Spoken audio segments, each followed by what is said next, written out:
एक लड़का जिसका जन्म दिल्ली के मुंडका गांव में एक साधारण किसान परिवार में हुआ था, लेकिन ये कोई नहीं जानता था कि वो साधारण सा लड़का एक दिन बड़ा होकर दिल्ली के तख्त पर बैठेगा और दिल्ली के लोगों के दिल पर राज करेगा।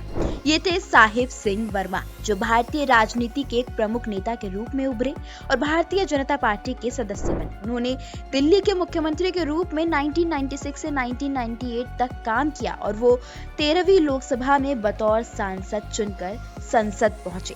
साहिब सिंह का जन्म 15 मार्च 1943 को एक किसान परिवार में हुआ। इनकी मां का नाम भरपाई देवी था और पिता का नाम मीर सिंह। इन्होंने 11 साल की उम्र में साहिब कौर से शादी कर ली थी। साहिब सिंह ने लाइब्रेरी साइंस में पीएचडी की डिग्री भी हासिल की, जिसके बाद उन्होंने काफी समय तक दिल्ली में लाइब्रेरियन के तौर पर काम किया। साहिब सिंह ने अलीगढ़ मुस्लिम यूनिवर्सिटी से एमए और लाइब्रेरी साइंस में मास्टर डिग्री हासिल की थी। साहिब सिंह एक बड़े जाट नेता के तौर पर जाने जाते थे। 1977 में दिल्ली नगर निगम चुनाव के लिए साहिब चुने गए और उन्होंने एक पार्षद के रूप में शपथ ली।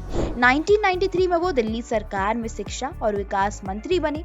1996 में दिल्ली के सीएम मदन लाल खुराना भ्रष्टाचार के आरोपों में फंस गए थे, जिस कारण उन्हें अपने पद से इस्तीफा देना पड़ा था और साहिब सिंह को बतौर सीएम चुना गया था। दिल्ली के सीएम के रूप में उन्होंने लोगों के कल्याण के लिए काम किया। उनके मुख्यमंत्री बनने के दौरान दिल्ली में विशेष रूप से सड़कों और परिवहन के क्षेत्र में महत्वपूर्ण विकास हुआ।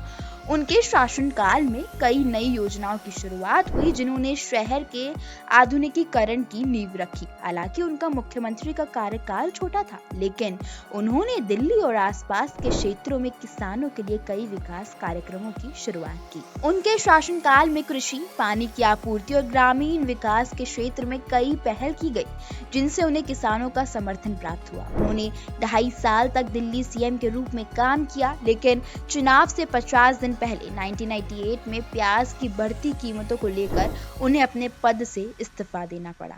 साहिब सिंह वर्मा ने 1998 का विधानसभा चुनाव नहीं लड़ा। हाल ये हुआ कि बीजेपी महज 15 सीटों पर सिमट गई और सत्ता से बाहर हो गई। लेकिन कुछ ही महीनों बाद जब 1999 में लोकसभा के चुनाव हुए तो बीजेपी ने दिल्ली की सभी 7 सीटें जीत ली। इसमें एक नाम साहिब सिंह वर्मा का भी था, जो दिल्ली से सांसद बन चुके थे और 2 लाख के अंतर से कांग्रेस उम्मीदवार को हराया था। लेकिन केंद्रीय मंत्री बनने के लिए उन्हें लंबा इंतजार करना पड़ा। आखिरकार अटल बिहारी वाजपेयी की सरकार में 2002 में उन्हें श्रम मंत्री बनाया गया। हालांकि 2004 के चुनाव में उन्हें हार का सामना करना पड़ा।